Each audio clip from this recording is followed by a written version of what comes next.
24वें भाग में गदर पार्टी के तूफानी कार्यकर्ता मंगूराम चौहान का वर्णन करते हैं। आपका जन्म 14 जनवरी 1886 को होशियारपुर जिले में हुआ था। आपके माता पिता कुछ दिनों के पश्चात कैलिफोर्निया चले गए।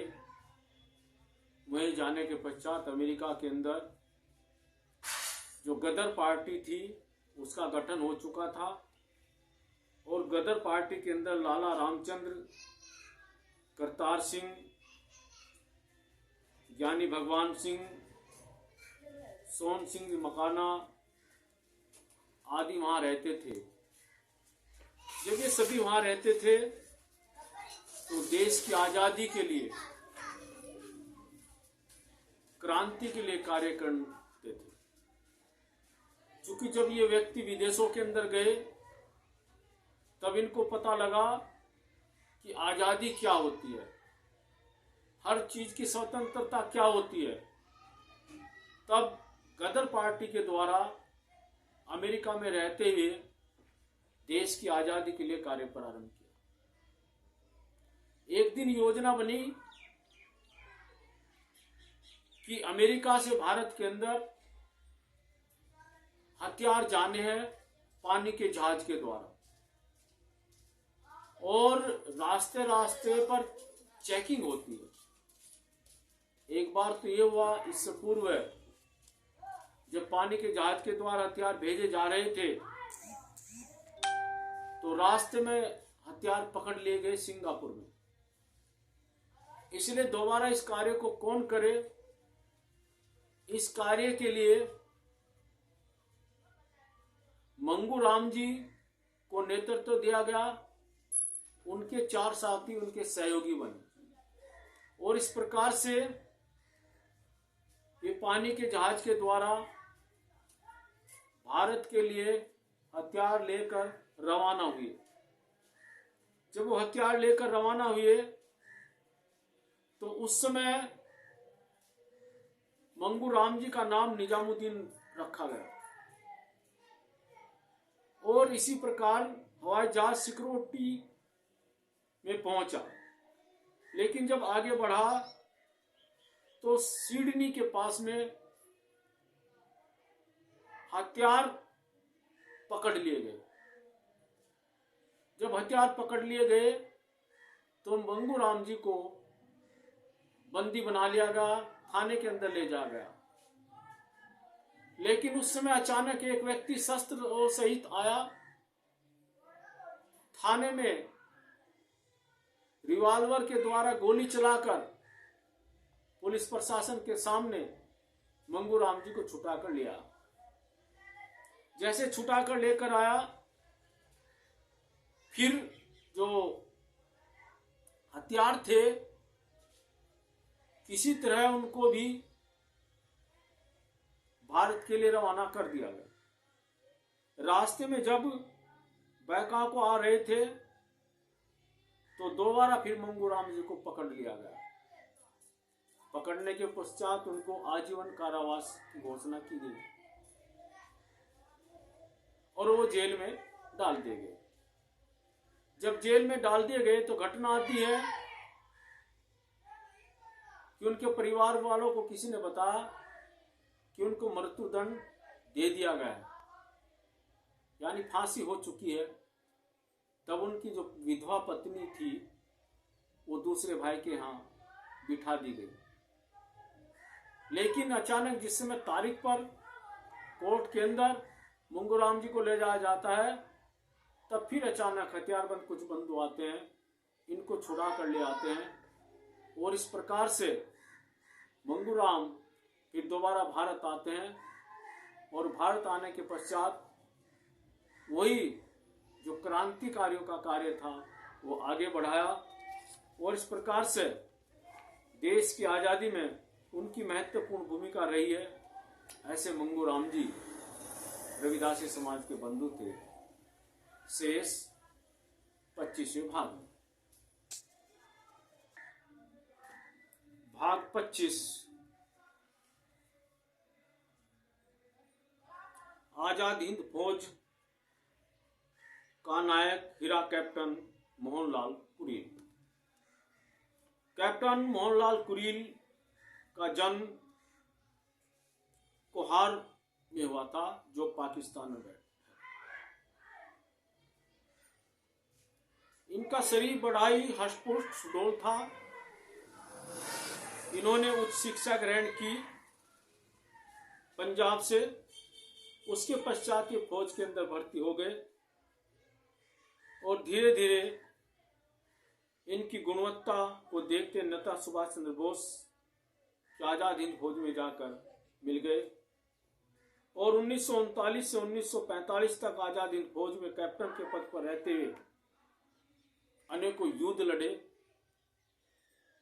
और अंग्रेजों को बहुत बुरी तरह से मुंह तोड़ जवाब दिया। उसके पश्चात इनको 1945 के पश्चात गिरफ्तार कर लिया गया, कड़ी यातनाएं दी गई और कठोर से कठोर सजा सहन करने के पश्चात फिर ये जब देश आजाद हुआ इनको मुक्त कर दिया गया। ऐसे कैप्टन मोहनलाल कुरील जी थे। इसके साथ साथ अगर हम विचार करते हैं अनुसूचित जाति के शेष बंधुओं भी जो रविदासी समाज के थे, उनका भी देश के लिए विशेष योगदान है। 26वें भाग। इस 26वें भाग में हम रविदासी समाज के शेष क्रांतिकारियों के बारे में चर्चा करेंगे, जैसे केजूराम चंद्राकर जी थे। आप जो आज रायपुर है, छत्तीसगढ़ है, उसके दुर्ग के अंदर आप पैदा हुए थे। आपने 13 वर्ष की जेल का कारावास सहन किया। असहयोग आंदोलन में आपकी अहम भूमिका रही है और इस प्रकार से करो और मरो और भारत छोड़ो आंदोलन में आपने चढ़ बढ़ कर हिस्सा लिया। भगवती चंद्रा प्रकाश, आप भी दुर्ग के अंदर जिले में पैदा हुए थे। 10 अक्टूबर 1922 को आपने भी असहयोग आंदोलन, भारत छोड़ो आंदोलन, इन सब में महत्वपूर्ण भूमिका निर्वाह की और देश की आज़ादी के लिए हिस्सा लिया। इसी श्रृंखला में रामजी लाल सहायक उत्तर प्रदेश के मेरठ कस्बे के किठौर के रहने वाले थे। 2 जनवरी 1918 को आपका जन्म उदयराम आर्य निर्भीक के यहाँ हुआ था। आपने एमए की शिक्षा ग्रहण करने के पश्चात फिर पीएचडी की है और कबीर दर्शन में उसने आपने एचडी की है और देश की आज़ादी के भारत छोड़ो आंदोलन और सविनय आंदोलन, इन सब में अहम भूमिका लिया। इसके बाद जियालाल करदम जी गांव खेड़ी, डाकखाना खेड़ी, मेरठ के रहने वाले थे। आपने भी देश की आज़ादी के लिए महत्वपूर्ण योगदान दिया। इसके अनुसार क्रांतिकारी मिठाई चमार, आप थाना गुरुपुर गोरखपुर के रहने वाले थे। असहयोग आंदोलन में आपकी अहम भूमिका रही है। मुक्कम सिंह चमार, थाना प्रवेश भी गोरखपुर के रहने वाले थे। असहयोग आंदोलन चोरा चोरी कांड में आपकी अहम भूमिका रही है। तेलू चमार, गांव पुरंदरपुर गोरखपुर के थे। आपको भी असहयोग आंदोलन में अहम भूमिका रही है। 3 साल का आपको कारावास भी हुआ। राम प्रसाद चमार, सुपुत्र श्री कुंदन चमार, रहीमाबाद सीतापुर के रहने वाले थे। आपने असहयोग आंदोलन में अहम भूमिका निर्वाह की है और 7 साल तक की जेल आपने सहन की है। इसी कड़ी में राम प्रसाद जी चमार, आप गोंडा बस्ती के रहने वाले थे और आपने सविनय आंदोलन, असहयोग आंदोलन, भारत छोड़ो आंदोलन और 4 साल की कड़ी जेल भी सहन की है। सूर्य नारायण चमार आप मूल रूप से जगबोध चमार गांव आपका रामगढ़ था और सुल्तानपुर आपका जिला था। इसी श्रेणी में सीताराम चमार सुपुत्र माननीय डल्ला भुनाई आप लखनऊ के रहने वाले थे। असहयोग आंदोलन में आपको 9 साल की सजा हुई थी। इसके पश्चात जोधा चमार आप मूल रूप से मतियाबाद लखनऊ के रहने वाले थे। रघुवर चमार सुपुत्र श्री मान्य हीरा लाल चमार गोरखपुर के रहने वाले थे। सैनिक आज्ञा आंदोलन में आपकी भूमिका रही है। राम दुलारे चमार माननीय मनराज चमार आप मूल रूप से गोरखपुर के निवासी थे और चौराचारी कांड और सैन्य आज्ञा आंदोलन में आपकी भूमिका रही है। उपमराव चमार आप गोरखपुर के रहने वाले थे। इसके पश्चात आप फूलमती चमार आप मूल रूप से देवरिया उत्तर प्रदेश के रहने वाले थे। आपको भी 6 साल की सजा हुई है। पुरनमल जाटो आप मूल रूप से फतेहपुर सीकरी के रहने वाले थे। आपको भी 3 साल की सजा हुई है।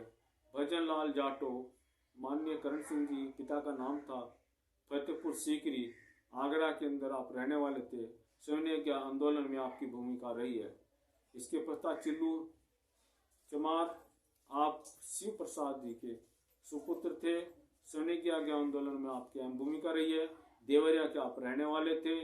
छब्बल रैदास आप मूल रूप से खीरी डिस्ट्रिक्ट के रहने वाले थे। नमक सत्याग्रह में आपकी अहम भूमिका रही है। 1 वर्ष का आपको कारावास भी रहा है। भभूति चमार सुपुत्र श्री भुजान सिंह आप गोरखपुर के निवासी थे। सैनिक की आज्ञा आंदोलन में आपकी भूमिका रही है।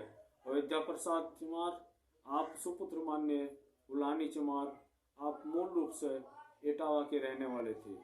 कमलेश चमार आप मूल रूप से बरौली इटावा के रहने वाले थे। घुमक्कर चमार आप मूल रूप से रायपुर इटावा के रहने वाले थे। सैनिक की आज्ञा आंदोलन में आपकी अहम भूमिका रही है। धनपत चमार आप मूल रूप से इटावा के रहने वाले थे।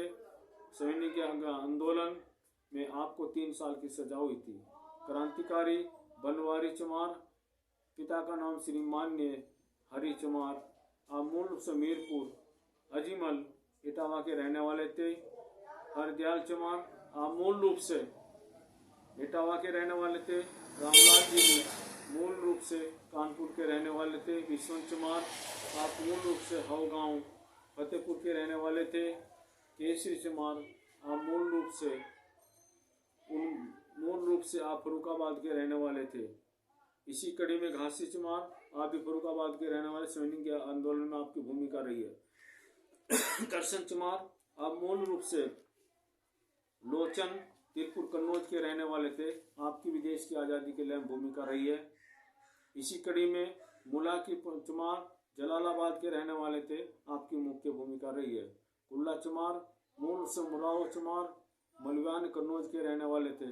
क्रांतिकारी रामलाल चमार सुपुत्र श्री मखल चमार आप फरुखाबाद के रहने वाले थे। सैनिक आंदोलन में आप भी जेल गए हैं। सीताराम और कालीचरण चमार सुपुत्र माननीय गिरधरलाल चमार आप फरुखाबाद के रहने वाले थे।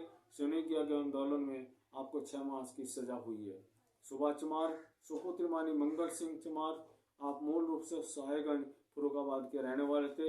हुकमचंद चमार सुपुत्र माने चमार फरुखाबाद आप भी देश की आज़ादी के लिए क्रांतिकारी थे। रमेश कुरील ढपला बरोला के आप रहने वाले बरोला यानी रायबरेली के सैनिक आंदोलन में आपकी भूमिका रही है। आपको 6 माह की सजा हुई है। इस प्रकार से ये श्रृंखला बनी है और श्रृंखला में शेष 26वें भाग का 27वें भाग में कल।